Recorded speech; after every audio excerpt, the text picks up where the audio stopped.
इश्क में ताजमहल बनने के किस्से को आपने सुना होगा, पर क्या आपने सुना है इश्क में हॉस्पिटल को बना देना? नहीं सुना तो सुनिए कहानी एक ऐसे प्रेम की जिसके चलते भारत के पहले कैंसर हॉस्पिटल की नींव रखी गई। कैसे एक हीरे को गिरवी रखकर बची एक कंपनी और फिर उसी हीरे को बेचकर बची लोगों की जान। इस कहानी का तेंदुलकर से क्या है संबंध और कैसे आता है इस कहानी में होमी जहांगीर भाभा, जानेंगे आज पीवाईएम स्टोरी में। नमस्कार, मेरा नाम है डॉक्टर प्रशांत भारद्वाज और आप देखना प्रारंभ कर चुके हैं पीवाईएम स्टोरी यूट्यूब चैनल। साल 1988 की बात है। 14 और 16 साल उम्र के दो लड़के क्रिकेट के मैदान में गर्दा उड़ा रहे थे। 664 रन की पार्टनरशिप और पार्टनर्स के नाम थे सचिन रमेश तेंदुलकर और विनोद कांबली। जिस पारी से पहली बार दुनिया में सचिन का नाम सुना गया वो हैरिस शील्ड नाम के एक इंटर स्कूल टूर्नामेंट में खेली गई थी। हैरिस शील्ड की शुरुआत 1886 में हुई थी और जिसने शुरुआत की उनका नाम था सर दोराबजी टाटा। टाटा ग्रुप के जन्मदाता जमशेदजी टाटा के बेटे। क्रिकेट के अलावा और भी खेलों से दोराबजी का गहरा नाता था, गहरा रिश्ता था। वो भारतीय ओलंपिक संघ के पहले अध्यक्ष थे और 1920 में उनकी ही बदौलत भारतीय खिलाड़ियों का पहला दल ओलंपिक में हिस्सा ले पाया। बाकायदा 3 खिलाड़ियों को तो उन्होंने अपने पैसे पर ही भेजा था। ये दोराबजी ही थे जिन्होंने अपने पिता के सपने टाटा स्टील को समृद्ध किया और टाटा पावर की नींव रखी। ये दोनों कंपनियां आज टाटा ग्रुप की सबसे बड़ी पहचान हैं। हालांकि दोराबजी की पहचान सिर्फ एक बिजनेसमैन की तक सीमित नहीं, उनकी कहानी में एक लड़की का किरदार भी बहुत जरूरी है। कहानी जिसकी शुरुआत होती है 1896 में। दोराबजी की उम्र 35 के पार हो गई थी। पिता जमशेदजी उनकी शादी को लेकर चिंता में रहने लगे थे। पुरानी फिल्मों में जैसा होता है, ऐसे में एक आदमी आपके काम आता है, वो है आपका पुराना दोस्त। एक रोज जमशेदजी मैसूर में अपने बचपन के एक दोस्त से मिलने पहुंचे। वहां दोस्त की बेटी को देखते ही उन्होंने उसे मन ही मन अपनी बहू बना लिया। पढ़ने खेलने से लेकर तमाम चीजों में काबिल इस लड़की का नाम था मेहरबाई। लेकिन अभी भी एक दिक्कत बाकी थी। दोराबजी से शादी के बारे में सीधी सीधी बात करना मुश्किल था। ऐसे में उनके बगावती तेवर सामने आ जाते थे। लिहाजा जमशेदजी ने एक दूसरी तरकीब निकाली। उन्होंने कारोबार के बहाने दोराबजी को मैसूर भेजा। साथ ही बातों में यह भी कह दिया कि वे उनके मित्र बचपन के दोस्त से हालचाल भी पूछाएं। तीर निशाने पर जा बैठा था और 1897 में ठीक वैलेंटाइन डे के दिन रोज मेहरबाई और दोराबजी की शादी हो गई। दोराबजी जहां खेलों के पैरोकार थे, वहीं मेहरबाई खुद एक जबरदस्त खिलाड़ी थी। 1924 में पेरिस ओलंपिक्स में भाग लेने वाली वो पहली भारतीय महिला भी बनी। और उनका एक इंट्रोडक्शन ये भी है कि उनके भाई जहांगीर एक नामी वकील थे जिनकी औलाद आगे जाकर भारत के परमाणु क्रांति की वजह बनी। औलाद का नाम था होमी जहांगीर भाभा। फिल्मों की माने तो अधिकतर प्रेम कहानियों का अंत शादी में हो जाता है, लेकिन दोराबजी की मेहरबाई की कहानी शादी के बाद शुरू हुई। एक किस्सा सुनिए। साल 1924 की बात है। टाटा स्टील की माली हालत खराब चल रही थी। तब मेहरबाई ने अपनी सबसे कीमती संपत्ति को दोराबजी को सौंप दिया था ताकि उसे गिरवी रखकर वो बैंक से लोन ले सके। ये कीमती संपत्ति जुबली डायमंड नाम का एक हीरा था जो शादी के कुछ साल बाद दोराबजी ने मेहरबाई को तोहफे में दिया था।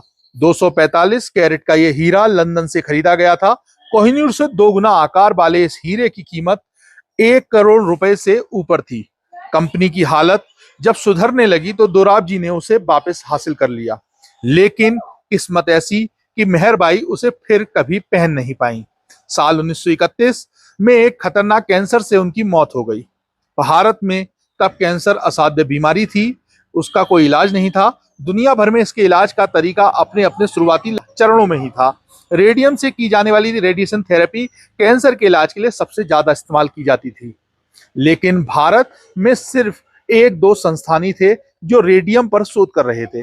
लिहाजा काफी कोशिशों के बावजूद भी मेहरबाई की जान नहीं बचाई जा सकी। पत्नी की मृत्यु से दुखी दोराबजी ने उनकी याद में 2 ट्रस्ट शुरू किए, लेडी टाटा मेमोरियल ट्रस्ट और सर दोराबजी टाटा ट्रस्ट। ये दोनों संस्थाएं परोपकार के काम के लिए बनी थी। दिलचस्प बात, ये जुबली हीरा जिसे दोराबजी अपनी पत्नी के लिए गिरमी से छुड़ा कर लाए थे, ट्रस्ट के फंड्स जुटाने के लिए उन्होंने उसे बेच दिया। इस दौरान दोराबजी को मुंबई के तत्कालीन गवर्नर सर फ्रेडरिक साइकस ने सलाह दी कि वो कैंसर के इलाज के लिए रेडियम संस्थान की शुरुआत करें। दोराबजी तब मुंबई के एक अस्पताल में रेडियम विंग बनाने में जुटे थे, लेकिन ये काम शुरू होता उससे पहले ही 1932 में उनकी मृत्यु हो गई। हालांकि जिस जज्बे के साथ दोराबजी ने अपनी यात्रा शुरू की थी वह नहीं हुआ। दोराबजी के अधूरे सपने को पूरा करने के लिए सर नौरोजी सकतबाला टाटा ग्रुप के नए अध्यक्ष चुने गए। सकतबाला रिश्ते में जमशेदजी टाटा के भांजे थे और इसी तरह दोराबजी के साथ उनके ममेरे भाई का रिश्ता बैठता था। टाटा ग्रुप के साथ साथ दोराबजी ट्रस्ट की जिम्मेदारी भी उन्हीं के कंधे पर आ गई। एक रोज समुद्री यात्रा के दौरान सकतबाला की मुलाकात डॉक्टर जॉन स्पाइस से हुई। स्पाइस बीजिंग चीन के एक मेडिकल कॉलेज में कैंसर विभाग के प्रमुख हुआ करते थे। सकतबाला ने भारत में कैंसर हॉस्पिटल बनाने के लिए उनकी मदद मांगी और डॉक्टर स्पाइस तैयार भी हो गए। यहाँ एक बार और हॉस्पिटल की शुरुआत में रुकावट आई जब 1938 में सकतबाला को दिल का दौरा पड़ गया और उनकी मौत हो गई। उसके बाद टाटा ग्रुप और ट्रस्ट की जिम्मेदारी जेआरडी टाटा को मिली। जेआरडी ने फैसला किया कि टाटा मेमोरियल हॉस्पिटल नाम का एक अस्पताल बनेगा, लेकिन उसमें किसी भी तरह से ब्रिटिश सरकार का कोई हस्तक्षेप बर्दाश्त नहीं होगा। 30 लाख रुपए के फंड से अस्पताल का निर्माण प्रारंभ हुआ। इसी बीच 1939 में सेकेंड वर्ल्ड वॉर की शुरुआत भी हो गई और अस्पताल के निर्माण के लिए विदेश से जिन विशेषज्ञों को बुलाया गया वो काम बीच में छोड़कर चले गए। डॉक्टर स्पाइस भी वापस चीन चले गए। अस्पताल के निर्माण का काम ठप सा हो गया। इसके बाद भी जेआरडी टाटा हार नहीं माने।